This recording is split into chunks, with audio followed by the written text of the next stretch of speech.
Hello and good morning. Welcome. This is the start most of our audience wait for every morning. And we hear that some of you actually set your watches by us. It's indeed a bright and wonderful new day. And if you've chosen the right way, if you are on now and watching us, thank you for being a part of our morning. And of course, we'll make this a roller coaster ride and ensure that you get the best morning yet. Welcome. This is Wake Up Nigeria. 5 times a week, we set out to wake families up in the most informative, educative, and sometimes hilarious ways. And we've been really successful doing this over the past 6 years now. And trust us, we are really good at it. And it's all about you. Thank you for being with us all this while. It's all about you. We're here for you to ensure that you have the best start to your day. It's going to be a wonderful show. We have 2 chefs today. Oh. Quite interesting. And that is an offshoot of the weekend West Africa Food exactly. Festival. So a number of them are traveling back to their country. So we're going to have it's not Nigerian today. There's a Ghanaian, there's a Gambian. So we're looking forward to some of their cuisines that are curated around Africa, West Africa, by the way. I'm really looking forward to that one, and you definitely should. If you go get people out, this is going to be different. Just get them, go talk to them, let them know that they can view the show. It's live on GOTV channel 16. Yes, indeed. And then if you're watching via the terrestrial, it's the ultra high frequency 49. That's the band. So, yes, we will have a great show today, and the kitchen will be coming alive. And you're going to be right there to see everything. Everything. Right. Mike, I had such a great time. Oh, at the Wafest, eh? I did. Oh, good, good, Talk good. about that later. Good, definitely. My name is Titilayo Oyinson. I'm Mike Messikeno. Remember, you can hit us up. We are available on our app. It's at TVC, that's the app. And of course, on social media, it's at TVC Connect. Yes, tvcentertainment.tv is the website. Facebook is at TVC Connect. And of course, you can watch us on GoTV channel 16 or UHF band 49 if you choose to do so. All right, there's a lot this morning. We'll kick off with motivation. That's how normally we start our Monday mornings. And BC Akonde is our guest today. And of course, we're going to inspire individuals to be more so they can live better. That will be what we have for our topic today. For a musical performance, Cottrell, born Cottrell Anatopria. She was born July 13th in '97. She's an Afro-pop solo artist. And hey, when it comes to music, we are going to see her perform a very, very unique blend of African soul, Western pop music. Cottrell is a great, soulful voice you do not want to miss. And for SME this morning, we have Jan Tugidi, a leading logistics partner for Nigerian businesses, providing supply chain solutions across the country. We're looking at how they are effective at what they do and what we can learn from their business model. Co-founders Kikelomo Fola Ogunyo and Ujama Akbata will be here with us this morning. All right. It's a great weekend. Hey, Weenie. And Winfrey's coming. Yes, so.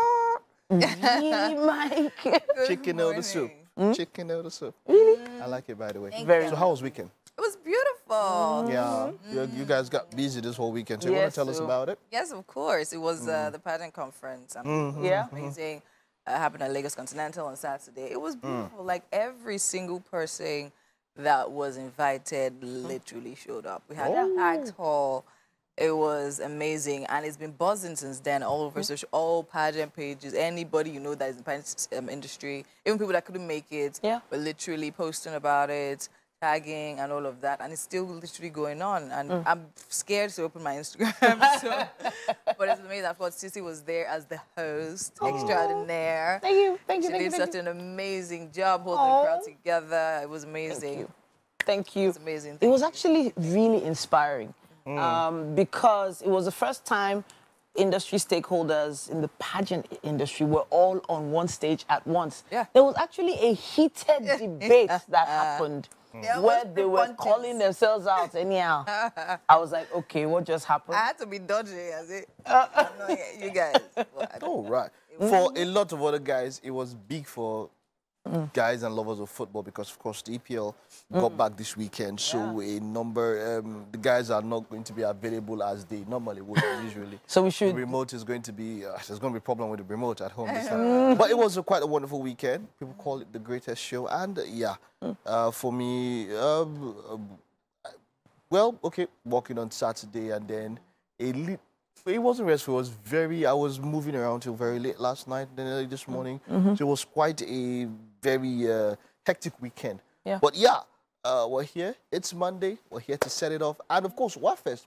You want Wafest? The West Africa Food Festival was also there. I was there on Friday. And I need to apologize to everyone. As at that moment, I was setting up something for a premiere. So I was actually very busy. I actually was unable. I wanted to get there and go there, but I couldn't do it. So I'm looking at being bipresent. I'm working on it. Chef Tina, I'm sorry, I apologize. I know a lot of people called me like, oh, how is Mike not here? Same thing happened. I actually wanted to be there, but you were preparing for your event. I'm sorry about that. Don't worry, myself, Amber and Ruby, we helped you eat all your own portions. No, Chef Tina is already here. Yeah, she's here in the kitchen. We'll look forward to it. The way we ate, we're just like, okay, when next? Amazing. But I really have to give a shout out to the organizers who put it together. Because bringing food from outside the country, I saw wache for the first time. You know, I've heard about wache before. That's from Ghana. We'll talk more about wache and the rest, what you ate later on. Hello and good morning. It's time for a news update right here on Wake Up Nigeria. My name is Titilayo Oyinso. Thanks for joining us. We begin with the developments from where Niger Republic, the military junta, has made an about-face and declared it's ready for dialogue with the economic community of West African states. This comes a few days after the West African bloc activated its standby force to restore democracy in the country. We have more in this report. It appears there may now be a resolution to the coup in Niger Republic as a group of Islamic scholars from Nigeria make their way to Niamey for talks with the coup leaders after President Bola Tinubu approved their mediation moves. In a statement earlier today, leader of the delegation, Bala Lau, said the visit was to engage in constructive dialogue and encourage coup leaders to toe the path of peace instead of war to resolve the crisis. He also noted that the coup leaders were dissatisfied with the ultimatum by ECOWAS without hearing their side of the story. The military leaders say the coup was well-intended and meant to stave off an imminent threat that would have affected not only Niger Republic, but also Nigeria. The National Missioner of Ansaruddin Society of Nigeria, Abdurrahman Ahmad, who was also on the delegation, disclosed that contrary to reports making the rounds, they were given a warm reception in Niamey. War is an ill wind that blows no one no good. It is a matter of the last resort. And from what we have seen, we think the situation is redeemable because the Nigerian government is ready and open to dialogue and a peaceful resolution of these. According to Nigeria's Prime Minister, talks with ECOWAS is expected to hold in the next few days. The group of Islamic clerics had met with President Bola Tinubu as chairman of ECOWAS on Wednesday, seeking to dialogue with the coup leaders in peace moves to restore democracy in Niger Republic. We are enriched with what we have seen and what we have heard, and we'll go back home to report to His Excellency the President what we saw and what we discussed. With this latest development, the West African bloc, who earlier activated its standby force to restore democracy, may be coasting to victory to resolve the coup, which is the fifth since the landlocked country gained independence from France in 1960. And now, outside Nigeria, the wildfires in Hawaii have now been declared the deadliest in the United States in more than a century. As of Saturday night, 93 people had been confirmed killed in the Maui fire that razed the historic town of Lahaina. And the governor, Josh Green, warns that the number of victims could rise significantly. Hundreds of people remain unaccounted for, while hundreds of others fill shelters across Maui after fleeing the flames. While the wildfires are now largely under control, efforts to fully extinguish them are continuing in parts of the island, including around Lahaina, which has been devastated. The damage caused by the fire has been estimated at nearly $6 billion. The other day I spoke about three things: patience, prayers, and perseverance. That's what we need. We need that from everyone. That's not everyone in Maui County. That's from the whole world. There is still more coming your way after this break. Yo. Yes. Yeah, Monday morning. Mary, you're welcome. Thank you. Hey, Mary. Thank you. Good morning. Yeah, how was your weekend, by the way? Busy as always. Work. Oh. Money. That's what I hear. That's money. Amen. No. Amen. No. Because God knows I need money this week. I was coming in the morning and I saw Mary going into radio. The makeup. Okay, radio this morning. And I go, hey. Are you serious? You didn't see how Mary was when she was going in. She jumped. Mary looked like... yeah, it's many scenarios to look at it. You know when somebody's just like, I want to kill everyone that made me come here this morning. Like, she was the opposite of sachet. She was trudging. She was like, like she looked. I like, if your fans should see, like, But that was really, really early. It was still dark anyway. So yeah. It was good. I was like, yeah, there's quite a lot that we do to get here in time and make it happen for you. But yeah, it was a good weekend. So there's a whole lot that happened. 3 different scenarios, quite interesting stuff. It's been a long while since we had different stuff, but let's just start with one here. Okay. And this is quite interesting. How my elder brother lodged his side chick and his wife in the same resort during their honeymoon. You guys get marriage is a scam. Why? You guys ever get tired? Why? No. You just seem to update. No. It's how you look at it. Communist. Wait. It's where you're coming from. Yes. The side chick even agreed to come on the honeymoon. Like, even if you are a side chick, there's still some level of pride and decency you're supposed to have. Hello, pride and decency for Hawaii. No. Okay, listen. Ticket for 3. Let me try and rush. Side chick, isn't that bad enough? Let me try and rush through this year. Okay. The wife discovered and accepted her fate as a co-wife. Nigerian men and their audacity when it comes. I don't know, but marriage failed. But he decided to become a full polygamist eventually. Wow. He is not hiding it anymore. Honestly, I believe that is better for everyone. He is not a Christian and doesn't believe in any religion. An atheist or what. He is now living on his own terms instead of what his parents wanted for him. I think a lot of African men prefer polygamy secretly, but can't afford it or are afraid of what people may say. So let us, the whole side chick thing has been overflowed, but look at this statement. This is what I want to bring out now. Africa, polygamy, says, I think that a lot of African men prefer polygamy secretly, but can't afford it or are afraid of what people may say. So the thing is, whenever people say, I think African men, that's generalizing. African men, let's assume there are 100. There might just be 30 that like polygamy. The remaining 70 probably just want step out once in a while, then maintain their this thing, or it may be like 60 of them, while 10 of them can't be bothered by other women. So whenever I hear African men, I just feel like, is it because we are hearing of the 30 all the time? Now, besides that, I think many people forget that African women, in quotes, since we want to go African men, African women, are also polygamists. That's why you have a polyandrist, rather. Yeah. Thank you so much. Okay. That's why you have women that have multiple men in their lives. There are talks about it. People keep going on and on about it, but they still carry it on. Just last week, it was in the newspaper. I don't know if you remember. The man that discovered his wife of how many years already had been married to another man for 7 years as well. Similar to that phone call I told you I made, the solace call years back. Look, we just keep deceiving ourselves with all these African men. There are women too that have those same views. If you look at it as a custom, the Christian or the church way as it stands is not African custom. growing up, we know African custom, the men were not limited.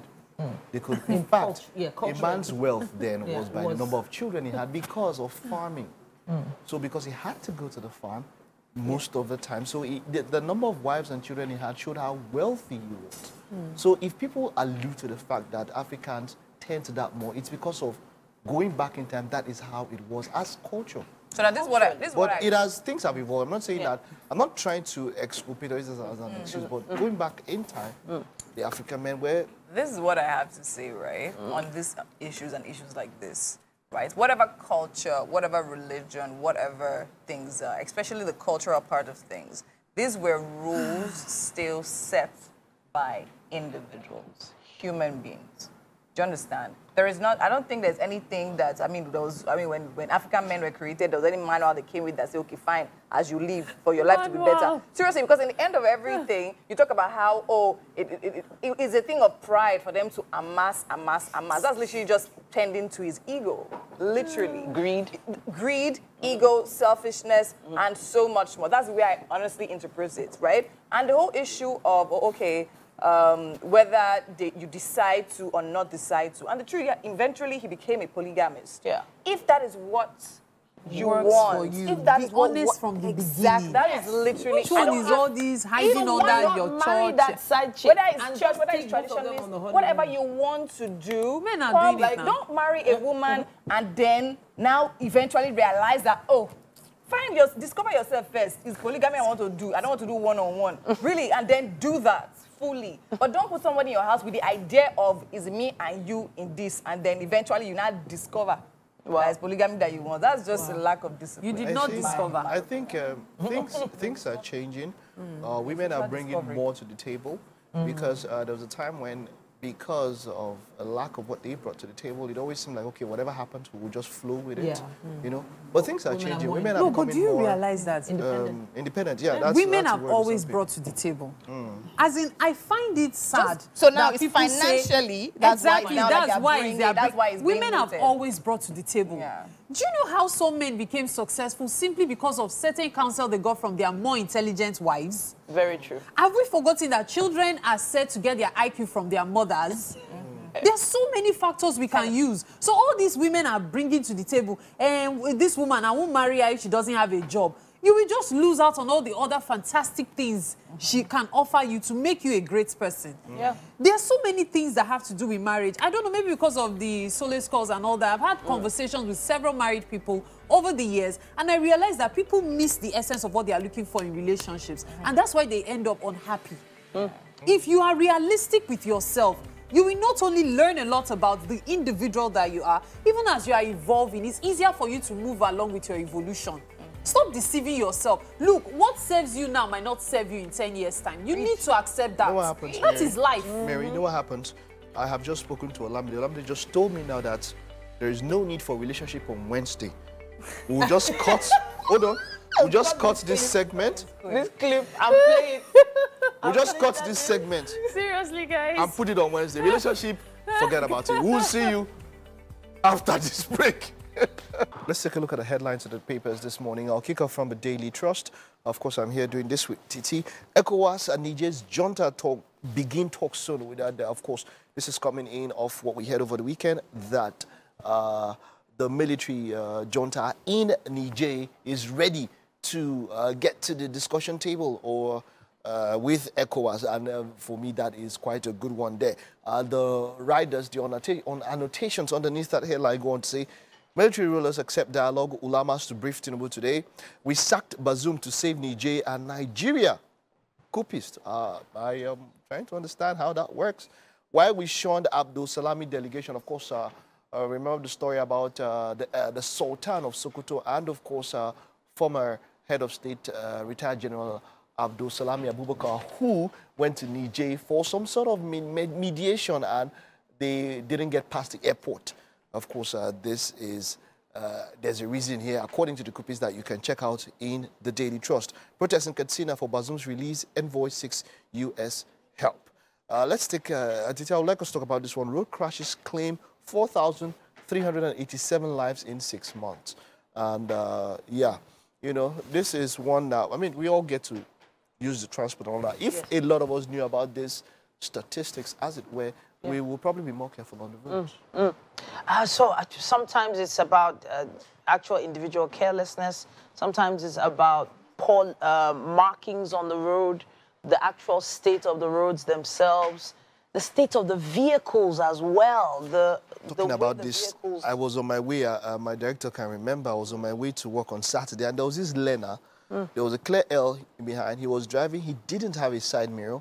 He didn't, and then he, not even a side, the most important side mirror, which is the one by his side, which for me is even more important than your rear view mirror. That mirror, he didn't have it. And the dude was basically doing Gran Turismo, like he was still, you know, let me, if I want to use local parlance, he had never seen street. He was just getting like, and you know, he was just a disaster waiting to happen. It was just a disaster waiting to happen on the roads. And, you know, you see, when I look at this kind of stuff, I would say up to 95% of these accidents or these things that claim lives are preventable. Like, it could have been prevented. It's just a number of, a few of them that you have, oh, something. And even the ones that happen with car failures, if you check your car more often, you probably would see or know a diagnosis of whatever might happen before then. So this is the reason why I believe MOT is important. You know, vehicles need to be checked regularly. And then there are a lot of the longer vehicles also still permitted on the roads at certain times of the day. It's alarming, really. But that number is a very large number for 6 months. Over 4,000 lives in 6 months. Something has to be done about that statistic. It has to come down, and hopefully the right authorities are watching out. All right, Daily Independent here. CBN Naira float may crash in a short time, experts warn. The writer there goes on to say Nigeria not ripe to operate currency float. Whew. And devaluation affecting productivity and manufacturing. Of course, there is now talk about in the coming month, or maybe even this month, fuel prices might rise to over 700. And a major reason for that is because you import these things with hard foreign currency, with foreigns. And then because we are floating, of course, the Nigerian Naira cannot stand up onto all of this. And experts are worrying about all of this. That's basically what the airline is all about. The back and forth on this fuel price matter is one that I believe some really hard decisions need to be made with regards how we address power. I think power has become more stable in some areas, especially in Lagos. We can't say about every other area in Nigeria now. I think we need to find alternatives to this fuel source because it is really telling on the economy beyond what people can actually see. If you see, there was an infographic I saw last week that basically showed a graph of the potential growth of the country if we could get our economy stabilized, giving some actual projections. And it was clear that some hard decisions needed to be made. Some focus has to be on different industries solely in order for us to get out of this particular... I just want to say that I want to speak to government. As much as the people are making sacrifices, we need to see government also make those sacrifices. It's going to be easier for people to handle it because we cannot, or the people cannot be making sacrifices, and then we see the cost of governance rising. So we just say that government should also know that if we are all in need, then we should all make that sacrifice, right? That's it. Okay, so let's move on from the Daily Independent now, and then we have The Guardian. The Guardian goes on here to say, investigator probes CBN staff, consultants, NIBSS and NSPMC. Of course, we can see a picture story there of the president, and just by the side there is the former, I thought that was a pastor, but on closer inspection, there's a former governor of the CBN, Godwin Emefiele. It's boldly written there, the King James Version of the Bible. And he does seem to move around with that particular piece of literature. Let me just keep my comments on that particular one, Okay. Let's 66 see. Days, just above them, of APC plunged Nigeria into further darkness. This is by the Labour Party. And ministerial nominations, a litmus test for APC in Southeast. Niger military succumbs to dialogue, says coup in Nigeria's interest. interesting. Tinubu's reforms will fail without economic justice, ending corruption, says Bakari. Yeah, yes, I think we can all allude to that corruption has been quite a major issue here. Just finally here, how fuel subsidy removal impedes justice administration. All of this on the front page of The Guardian. You can grab that picture, the Guardian story, and take a look at that cover picture, which says a lot. It does. Okay, it does. so it's that's it on the headlines this morning. It's been quite a busy kitchen, and that is because after Wafest, we have two chefs in the house, a Gambian, a Ghanaian, and well, Gigi. Well, Mary is there. Mary can handle it, and I'm looking forward. It's going to be a very wonderful platter that we're looking forward to this morning. Let's take a look at how that kitchen is. Chefs, how are you doing? We're doing well. They're doing really great. Mary, I'm not talking to you. I'm talking to chefs. Please, hold on. Seriously, Mike? Chefs, how are you doing? So, chefs, great. Yeah, chefs, before you go on, in this place, they call me quality control. Right. We? No, So anything you do in the kitchen, he has to pass through me to ensure that it is standard, but I trust you. Please, just ignore him. Go ahead. I mean, that is very well understood. He touts himself as quality control, but all he does is just eat the food. Just leave him aside. Right. Well, welcome to the kitchen this beautiful Monday morning on Wake Up Nigeria. Breakfast today will be prepared by two chefs. Yes, we're getting two for the price of one, so to speak. And that's because of the West African Food Festival that is going on. But first, let me let you meet the chefs. We have Chef Sanka from Gambia. Yeah. And this is Chef Goba from Ghana. All right, so they are going to be preparing breakfast for us this morning. Thanks to the West African Food Festival. How's that going along anyway? I mean, so far so good. I mean, we've had a couple of competitions. We've had a food expo where we have guest countries, and I mean, West African countries coming in to display their indigenous African foods for us to taste and try out, make merry, and then all that. All right. What about for you? What has the experience been like? Is this your first time in Nigeria? As such, this is my first time, you know, having to be exposed to what Nigeria has got to offer. Okay. So beautifully, it's great, amazing. It has changed my mindset on what has been speculated about Nigeria. So as of now, I can say like I'm flying to Nigeria and feel safe, that Nigeria is safe. Oh, so you see that? Yeah, I mean, you know, the whatever out there was mentioning, and everyone was like, oh, should we? I'm like, oh, I actually booked my ticket last minute. But I didn't regret so far. I mean, so it's amazing, and obviously this event obviously has exposed us to so many chances of having to link those missing bridges, you know, and of course, linking bridges through food or the white jacket. Yeah. Now, inter-heritage cuisine marriages has just begun. Amazing. You do look like the food general. I can't wait to have you make breakfast for us this morning. Thank you so much, Chef Goba. Just a few minutes, and then we'll get to you. But first, let's see what Chef Sanka has for us for breakfast. So, Chef Sanka, what are we having for breakfast? Right. This is a Gambian dish called the chicken yassa. Chicken yassa. Okay, sounds really interesting. Very. Let's talk about the ingredients. What are we making use of? Making use of, obviously, what we grow.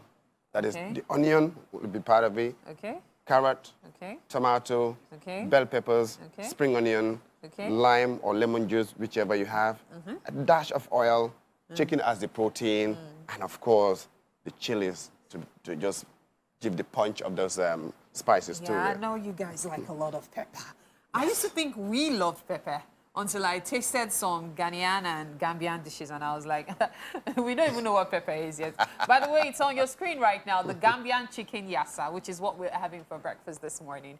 Okay, so we have potatoes boiling as well? Yes, we have, because normally a yassa will be served with a carbohydrate or a starch. Okay. So it could be either rice, yam, sweet potato. I've chosen potato today. Okay. So which is going to be like the base or the starch for my protein today. All right. So and of course the citrus is there to help break those things and making marry the flavors together. Okay. Yeah. All right. So let's talk about the process. How are we going to make this chicken yassa? So the process is simple. Season the chicken. Okay. What are we putting in it? The regular seasoning is just salt and pepper. Just salt and pepper? Yes. It seems really straightforward. Okay. Very, because we like natural cuisine.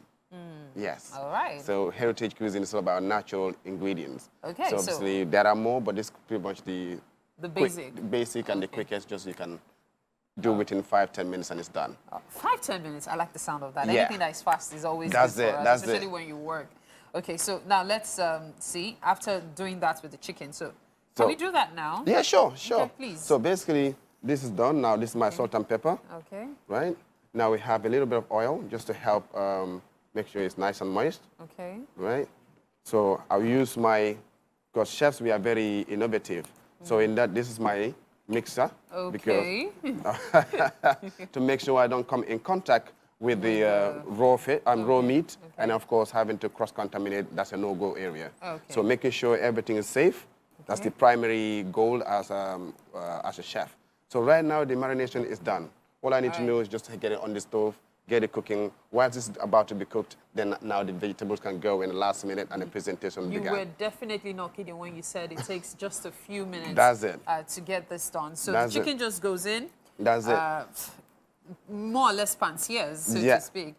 And then afterwards, you add all the peppers and vegetables and all, and it's ready. That's it. So which of them go in first? Because most people put carrots in.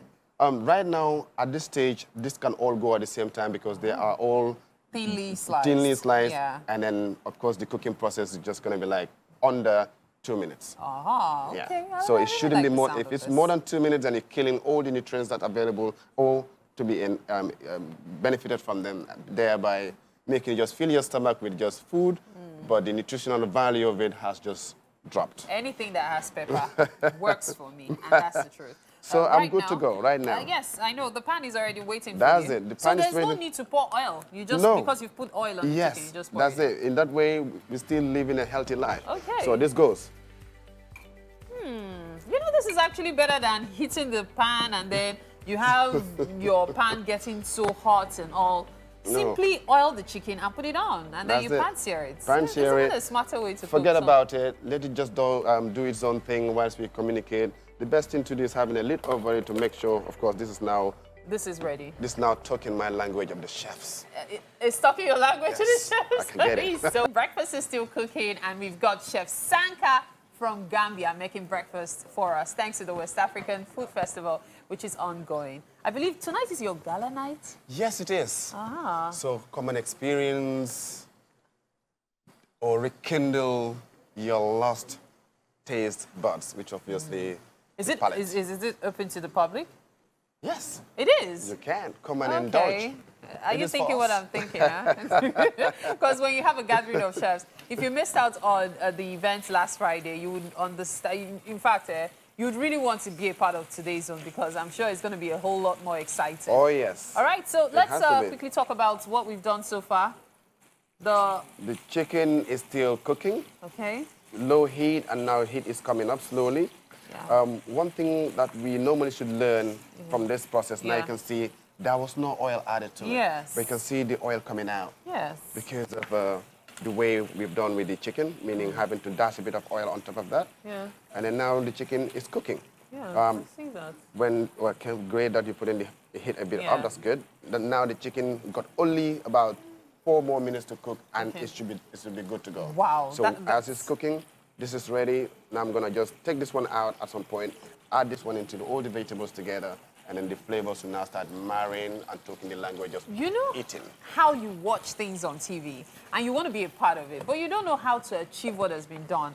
We're bringing Gambian cuisine straight to your homes or offices, wherever you are right now. This is something you can make easily because all of these ingredients are readily available in the Nigerian market. So you can just go shopping, get some stuff for yourself, and make this Gambian chicken yassa. With potatoes, yes, the potatoes are ready, by the way, so we cannot wait to see the end of it. Remember, when this has been pan-seared, we'll simply add all of these ingredients. And of course, we have the lemon for acidity as well. Yes. Yeah. So I've got lemon for acidity. Okay. And lemon for also we use as a garnish. All right. Because when you are a chef, down the lines of the white meat goes almost the same way as in the seasoning. All So right. if you to season chicken with lime, like fish you will do as well. So almost the same principle that goes on here. Okay. So right now we are pretty much, I'll say, the cooking Is now as good as done, because in a few minutes we'll definitely have this ready. Oh, I see your medals. What are these medals for? Yes. Well, these are some of the medals. Some are gifts from those that, I mean, love what I do and have passion with it. Well, those have inspired. But one of them, this one here, I am the ambassador of Best of Gastronomy, which is a French brotherhood, which I am a representative in the Gambia. And also I won a gold medal from them. Amazing, that's true. If you're from Gambia, you speak French, huh? I try. You try. I try. I like your honesty. Yeah, I try to say, you know, a few things. Viens manger, mise en place, ragout. Ça marche. Now it's time for us to get back to the kitchen with Mary and the chefs. Thank you very much, Winfrey. Now, wearing the Ghanaian flag with pride is Chef Goba, and he's going to be preparing breakfast for us this morning. The second dish is going to be quite some breakfast this morning. Okay, so what are you making for us, Chef Goba? Okay, so this beautiful morning we're looking at doing eto. Eto? Right. Okay, what is eto? Right, so eto is a traditional meal that, okay, there are instances when we have a special occasion, like say we have a newborn baby, 1 year old, you want to prepare something delicious, traditional, and then something to welcome this young baby into the world, we go and prepare eto. So it's mainly for really special occasions. Special occasions. Okay. Eto, what does the word eto mean? Well, like I said, like welcoming someone. Welcome, exactly. like eto. Okay. So when I come to Ghana, you'll be like, some eto for you. And I'll be like, oh, yes, I feel very welcome so now. it also belongs for the tradition of the people in the Ashanti region of Ghana. Okay, so they are really fond of, enjoying this cuisine or this meal.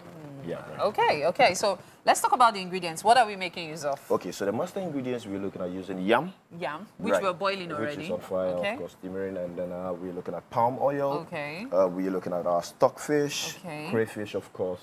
We have our avocado, and then ultimately some eggs to garnish and then all that. All right, and then of course onions, ginger, garlic. Yeah, I love meals that have ginger and garlic. It always gives me that extra. Okay, so run us through the process. How are we going to make this? All right, so the yam gets ready. We get it in here. This is our local earthen bowl. Earthen bowl. Right. Okay, so we call this our local dialect asanka. Asanka. Right. Okay. So yeah, the by when we go asanka nemu. So we put the yam in there. We get it grind out. Yeah. And then all Why did I know the meaning of that? I guess the rhythm is making sense, right? So, okay, then you grind it? Yeah, we get it grind, and then of course, then we come to the fire with a pan with our oil. Okay. In less than 10 minutes, we should be able to finish up with this. Okay, so when we put the oil in the pan, what happens? So then we put in our spices, our grated ginger, and the sliced onions as well? Exactly. And garlic as well? Yeah. Okay. To get the aroma and flavor get out a flavor as well. out of that, and then of course peel our egg, mix it all up together with the boiled mashed yam. Okay. And then we're good to go. Okay, so the egg goes in with the boiled mashed yam. Yeah. So palm oil first. Palm oil. Second. Okay. A bit of your fish. And the crayfish as well. Exactly. Okay. And then, so at what point does the avocado come in? That is our garnishing. Oh, that's the garnishing. It looks like a very healthy dish as well. You would love it. You would love it. Oh, okay. Okay. Please, let's get started. All right. Okay, so we have so that is almost ready. Okay, so this has to be ready before anything can happen. Yes, exactly. Okay, that works. Okay. And our mise en place is all set. Okay. We're waiting for this to get ready, and there we go. All right, so mise en place is literally, as he said, it's put in place, like everything we need. Now, let's talk about your medals. Right. Yeah, so tell us about those. Oh, right. So, again, these are achievements gained. I happen to be the programs coordinator for the Chefs Association of Ghana. Amazing. Okay, so that comes technically with some medals. And, of course, achievements so far, I've been on a couple of reality shows on TV. Okay. With our brand sponsors and then all that. And then instances where you participate in other culinary events like other countries and then globally and then all that. And then some courses you take online, some and then all that. I mean, it's all box packed. I actually should be in my regalia, but because I knew I would be getting busy and all that. I was going to ask about your hats. Right. You just could not resist adding that in. What about it? Right. So we have the Western culture. They put in the white tall hat and then all that. We Africans, I believe this also works very well. I mean, the purpose of the hat is to soak up the sweat and then all that. I mean, African hat, it's amazing. And then, of course, you still have air coming in and all, so it's more comfortable. But it's not heavy, is it? It's not. It's very light. It's very light. Very light. Okay, okay. All right, so the West African Food Festival is ongoing. Right. What has your experience been so far in Nigeria? So far, so good. You know, last year we held it in Ghana. I mean, last 2 years we were in Liberia and then all that. I mean, being in Nigeria this time around, whoa, it's been amazing. You know, the deal is, if it happened in your country, people come and then learn, and then it's up to them to master it up and then do better than you did. Okay. And I can tell you, I mean, we've been wowed by how far Nigeria has taken this. All right. Well, so if you want to learn about other cuisines, this is actually a fantastic opportunity. This, however, is how we end the first hour on Wake Up Nigeria this morning. We still have 45 minutes left to go on the other side. Just stay with us. We'll be back in a bit. Today is special, an offshoot of the West African Food Festival, and I am looking forward. I went there earlier. Mary, is that okporoko? Wow. Is that okporoko? It's not only okporoko. Yes, it is. It's stockfish. Is okporoko? Yes, it's okporoko. Okporoko chef, is not Nigerian only. Sure, you can see. So, incidentally, yeah, it's Swedish or what? It's Scandinavian. It's actually imported, yes. That's what I'm saying. It's Scandinavian. It's imported from one of the Scandinavian countries. Yeah. That's what I found out, yeah? Chef, what do you call that in Ghana? That fish, that one there? Okay, so it's very well known as stockfish too as well. Okay. Yeah. And okay. Then, but you have a local name, because we call it okporoko. Yeah. Okay, so we were looking for Kobe actually, and then it works beautifully as Kobe. So Kobe is sort of like a tilapia, dry salted tilapia we have. Okay. Like you preserve in order to use it probably in the future. For future use, right, okay. Yeah, okay, all right, so that's it. So you call this Kobe as well? Yes, yes. Ah, okay. And Mary, how far have you guys gone? How much longer? Well, we have been making progress, as a matter of fact. So tell us what we've done so far here. Okay, so far we have our oil. Let me help with this. Right, that works. So far we have our oil in there. We've had our ginger and then all that. And onions as well with garlic. All that. Yeah. So this is almost ready with our crayfish, stockfish in there. Okay. We are now about to get this ground up. Okay. Get it flaky, and then we go in there, mix it up. Okay. And then with our eggs and then our avocado on, we are good to go. Okay, so the crayfish is in there now. Are we going to put the stockfish in? A bit of stockfish is already in there too as well. Okay, okay. So you put in a bit of stockfish as well? Exactly. All right, so let's work on the fish, and then the egg also has to be peeled. Yeah, we'll have to peel that. Okay, so let's see how you'd grind this. Wait, Mary, can you tell us, what are you guys cooking? For those that just joined, what exactly are we cooking today? Again, so this is eto. Yeah, right. That's what we're having for breakfast. A Ghanaian traditional cuisine. Yeah. Wow. Yeah, and it's usually for babies, as he said. You can check your screen right now for the ingredients. Mene eto. It's usually for special occasions, especially for welcoming a baby, or as you said, a 1-year-old as well. 1 year old above, you can be 70-year-old, and then want to do something grand. This is what we give you. Wow. This is looking like coated pounded yam, but it's all good. We'll finish our cooking here. Okay. Please, you guys, go ahead. All right. That's all that we have on the show this morning. It's been a wonderful show. Wow. They are the most important people. We're going back there. We're not doing anything again on the show. We still have a motivation coming your way. A personal growth coach, Bisi Akonde, is going to be right here. She's all about inspiring individuals so they can live and lead better lives. And, well, when it comes to being a trainer, coach with the Maxwell Leadership Certified Team, that's the sort of person we need to talk about this topic. We still have a chef in the kitchen. Oh, wow, Mike. When it comes to performers, Cottrell is going to be here, an Afro-pop soul artist and mix engineer from Rivers State in Nigeria.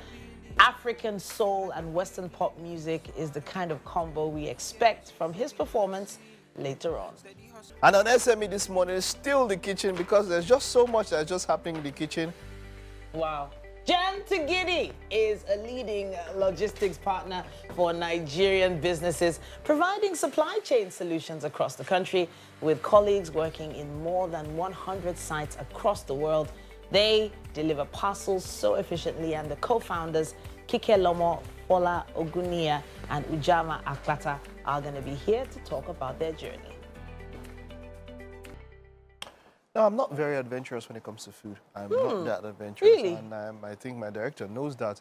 And that's why he told me that we purge. But you see, we know they fear, nothing they happen, yeah. But yeah, how adventurous are you? On the scale of 1 to 10, how would you rate your adventure?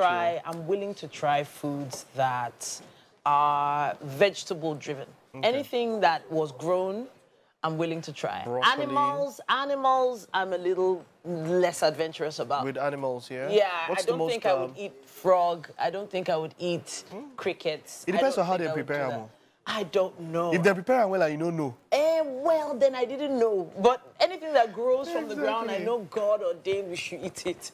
Wow. That's how it feels. All right. Well, that's what it is for you. Welcome back to the kitchen. Cooking has been, shall I say, in a frenzied mood this morning, because now I have both chefs here trying to finish up their dishes so we can have breakfast served in time. Now, of course, we have Chef Gabo from Ghana, and we also have Chef Sanka from Gambia back in the kitchen. Yes. He was the one who showed us how to make the Gambian chicken yassa earlier. And so he's going to be completing the process for us so we can see how it ends. Okay, so before we get to Chef Sanka, though, I see that you have this ready. Okay? So, yeah, so Chef Gabo is putting this together. By the way, this is a meneto. It's a Ghanaian dish made for special occasions.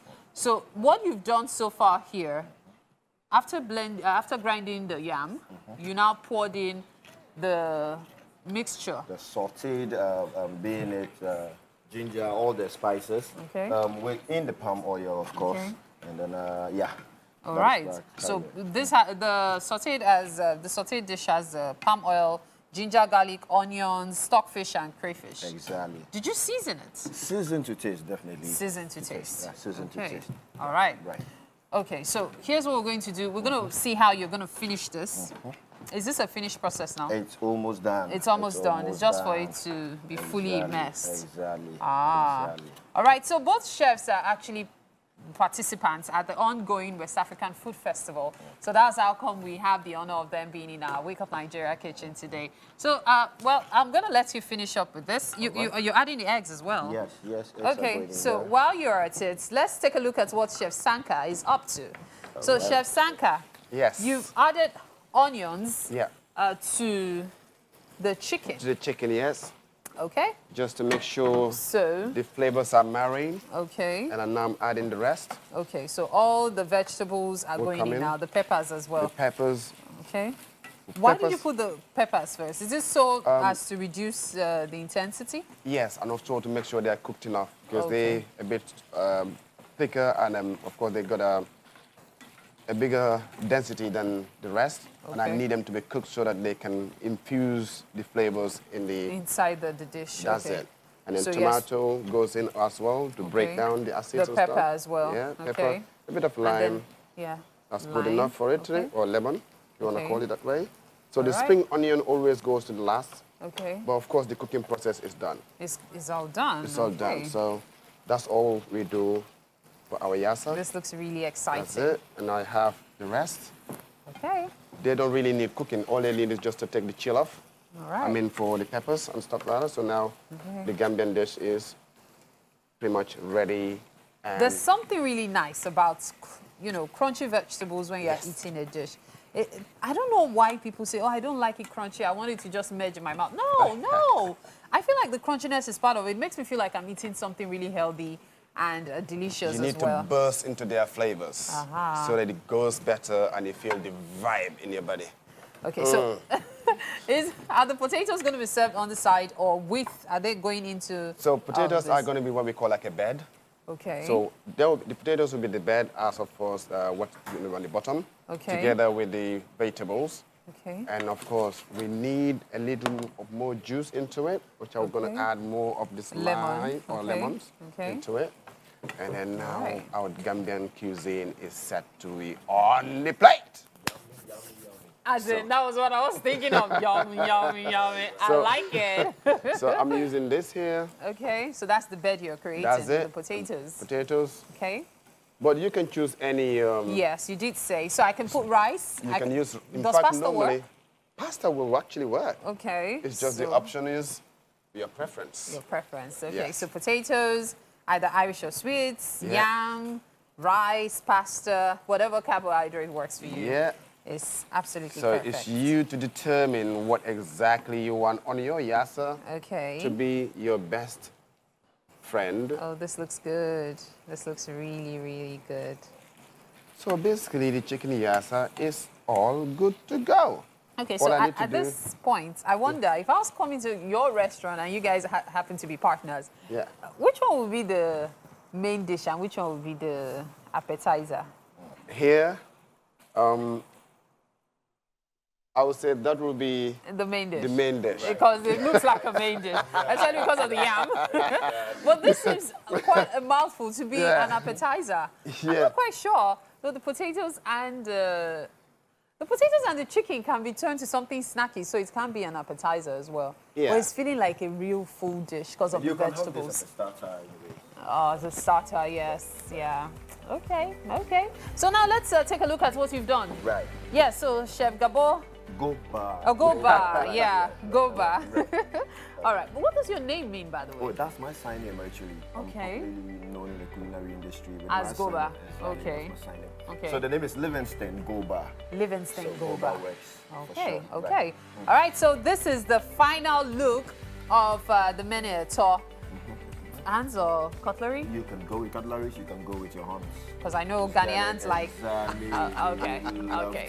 Let's take this break. I'm not going to tell you what it tastes like. We're waiting for our last guest to decide on that, okay? We'll take this break. You're watching Wake Up Nigeria. Just stay with us. Welcome back. It's time for SME. We have Jan to Gidi, a leading logistics partner for Nigerian businesses, providing supply chain solutions across the country. Of course, these people have been in business for about 10 years now. Now, that's quite big. We're joined by co-founders Kikelomo Ufola Ogunio and Ujama Akpata. It's great to have both of you. You are welcome. Thank you very much. 10 years in business. You look like you just, you sound, you seem like just going to this business and you're so excited about it, but I know what business is like. We've spoken to a lot of business people. We understand what business is like, but 10 years is quite big. Let's talk about how you started, how Jan Tegidi, how it was founded, how you started. Okay, so we started 10 years ago. Kike and I schooled in the UK. We came back to Nigeria and we struggled with getting things that we were used to having in the UK here. Now, the average shipper would have a minimum weight of about 20 kilos. And we just wanted to bring in small items. So we figured... Like what? Small items like clothes, shoes, bags, you know, that's what, cosmetics. All right. And so we decided to solve the problem for ourselves. And as we solved the problem for ourselves, we ended up finding a huge market of people that just wanted to bring in small items at the time. So that was how we started up. And since then, we've grown from doing small items to a whole house in the US, bringing it down to Nigeria. We do air freight, we do sea freight, we do mover services, imports, exports of food items, a whole bunch of things. Is your business model as it stands, is it dependent on, is it decentralized, as it were? Let me put it that way, because is it a business that you can run from anywhere around the world? Is it something that is based in Nigeria or the UK? Let's talk about your business model. For logistics, you can kind of run it from anywhere. Really. Okay. You know, it's just about moving parcels from one point to the other, just having the right infrastructure, whether you're running it from the UK or the US, just having a proper chain that actually can connect to wherever the customers are. And how have you been able to do that? How have we been able to do that? To put all of this.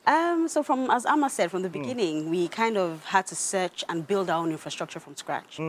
At the time, we had to find reliable partners we could connect with because, of course, we don't own a warehouse in the UK. So we had to find a partner, get the partner, and then work on the clearing aspects. That's the customs aspect over here. Have partners for that as well. And just, you know, set up our own in-house operations. We started hiring our first staff, and now we have a team of 25.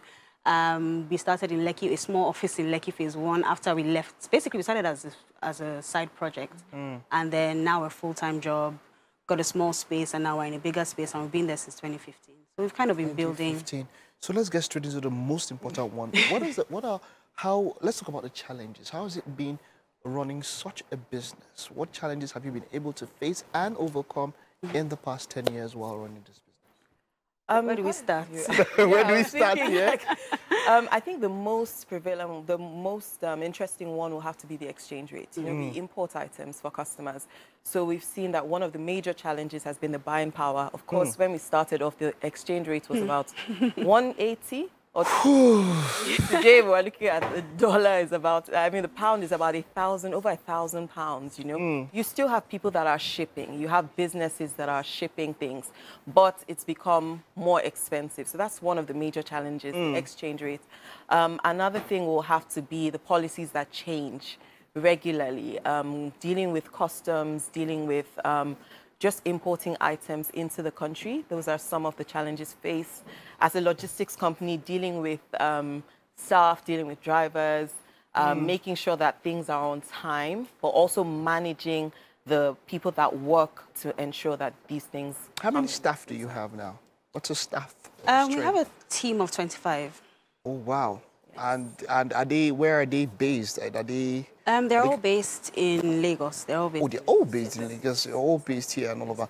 Now, you see, putting up something like this, you mentioned about talking about the transfer and talking about the I&E forex and all of that, and how have you been able? You started at 180, it's now gone. It's almost 1,000 now. It's getting to 1,000. Have you been able to put it across all this way, or do it for so long, and not be out of business? Yeah, any of you. Not being out of business, I think having a diversified portfolio, basically. So we do the forex earning business, but we also have Naira generating business. Okay. So we have local deliveries by bike, mover services. But of course, the importation is still the largest part of the business. And to be honest, how we've been able to stay in business is just about keeping our costs low, keeping operations lean as possible. And we have a team of finance consultants that actually help us get our numbers in check and understand how to grow. So we just do things. It's not the best way, but since you're bootstrapping, you have to do things, you have to pace yourself as you're doing things. So you don't have to have a glamorous office in Lekki Phase 1. Just have bare minimum, Can you whatever tell function. also, tell them, they think that once you want to start, that, let's go there, it's all about location, just put it on. But, you know, I love that the fact when you say it's a decentralized model, it's something that you can run from almost anywhere and all of that. What have you learned running business that somebody out there who it's challenging doing business now? I know a friend just spoke to me on Saturday and spoke about how she got something and it was subpar, she lost all her money and all of that. What have you learned running business and also that somebody who's just coming into business can learn? Into logistics or generally? Generally, because it's business you are doing. Whether logistics or whatever, there are basic tenets that drive your business model that people can also learn from.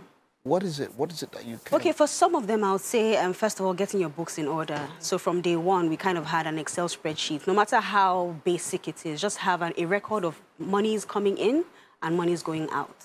And then from there, also have a separate bank account for your business and one for your personal expenses. Pay yourself a salary if the business can afford it. And of course, for someone who's just coming in, you may not be able to afford the services of a finance consultant or experienced hands, but at least you have friends and loved ones that can actually help you at the start of your business. So have someone that can help you put your books in order. And then understand your structure. Who is going to be responsible for what? As Amma and I partnered to run Jantigidi, I have my strengths and she has her strengths. I have my weaknesses and same with Amma. So we complement each other's skills and we understand what value we both bring to the table. And what we can't do, we outsource. You can outsource. And at the beginning, actually, before we had the finance consultants, there was a colleague from our paid employment who was just helping us check what we had in place. Okay, this works, this doesn't work. He helped us put formulas in our Excel sheets and so on. So just start small. Keep operations lean, understand where you're going, know your customers, talk to your customers regularly, get surveys from them, get feedback from them, and know how to improve. Another source of ideas on how to improve is also from your team. So let your team also communicate with as your team is communicating with your customers, they have like real-time, raw feedback from your customers. So take those on, get ideas from the team, have regular meetings, understand, let everyone buy into what you're doing. So what's the vision? Where are we really going? What kind of change are you making? And let them understand that at whatever point they are, whether they're a dispatch rider or a member of the cleaning team, let them know what their role is in the big picture. So that usually helps get buy-in from the team. And till today, we have staff that have been with us since 2015, 2017, and, you know, we're still going strong to the glory of God. So I think being able to just know where you're going and path the way forward. Wonderful. Talking about where you're going, the next 10 years, where do we see this? The DHL's way, what are we seeing? Yeah, we've incorporated a lot of technology into it. So we're about to change our name. We're changing our brand identity. We're providing shipping APIs. The new name.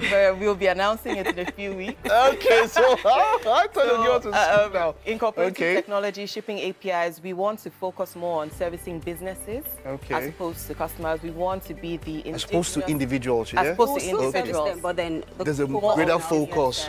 Wonderful. And we want to be playing in the big leagues with the likes of the DHL. Exactly, that's what I was thinking. UPSs, and actually be the renowned indigenous logistics company for Africa. Wonderful. By Africa. Wonderful. I wish I had more time. There's a lot I wanted to ask. But we have West African cuisine for you from Ghana and Gambia. Yay. Nothing Nigerian today on the show. You know, so let's head over there and get to see what we have in store for you. Okay, this way, please. Welcome to the kitchen. It's time to serve breakfast. And you ladies are going to be our guests today, of course. Trying dishes prepared by chefs taking part in the ongoing West African Food Festival. So this is the Gambian chicken yassa, which was prepared by Chef Sanka from Gambia. Thank you. And then, of course, we have the mene eto from Ghana. Eto, yeah. From Ghana, which Chef Boba prepared for us. So this is a Ghanaian special traditional dish, while this is a Gambian dish. So dig in and give us your feedback. What's your take? Thank you. Thank you. This has peanuts in it, by the way. Yeah, that's yes. I can so if you're not good with nuts, that's why I quickly mentioned it. But it wasn't cooked with it, so it's safe if you don't do nuts. Okay. It looks so amazing, though. You guys haven't tasted it? No, we haven't. We always let you do it. It's so yummy. It's yummy, huh? Okay, so you guys want to swap and maybe you want to try this as well? I can't do nuts. You can't do nuts. Oh, okay, it's fine. But it's not a nutty dish. Oh, it was just put, yeah, so you can still taste the yam itself. It's not a nutty dish. You don't eat yam, do you? No. You don't eat yam normally? The yam porridge. It's nice. Yeah. That's really nice. Yeah. Chicken yassa for me. All right, then. Let me try some. Okay, go ahead. Go ahead. Thank you. Aha. Okay. All right. So a bit for everyone. Oh, nice. Yeah. Yeah. The acidity is perfect. Yes, the yassa is more, because chicken is just easier. All right, so I really like the porridge. Okay, so thank you so much. I'm so glad you enjoyed the dishes. I'm so glad about that. Thank you so much as well, Chef. Yes, thank you, chefs. Both our chefs from Ghana and Gambia, Chef Sanka and Guba. Thank you so much. And thank you as well for watching. Thanks to everyone who has been a part of the show today. And thanks to our crew. And thanks to all our guests as well. Yeah. Thank you. I think Mike is going to give a wave where he is because he's going to come here and do quality control later on. I didn't hear it. Come again. Quality control officer, we're waiting for you. As this chef, they don't used to listen now. They just went ahead to be serving food. You pass it here first. I will ensure that the quality is up to international or worldwide standards. Thank you so much. It's been a wonderful time. See you tomorrow. Marvelous start to the week. We're going to be back again 7 a.m. tomorrow morning. See you then.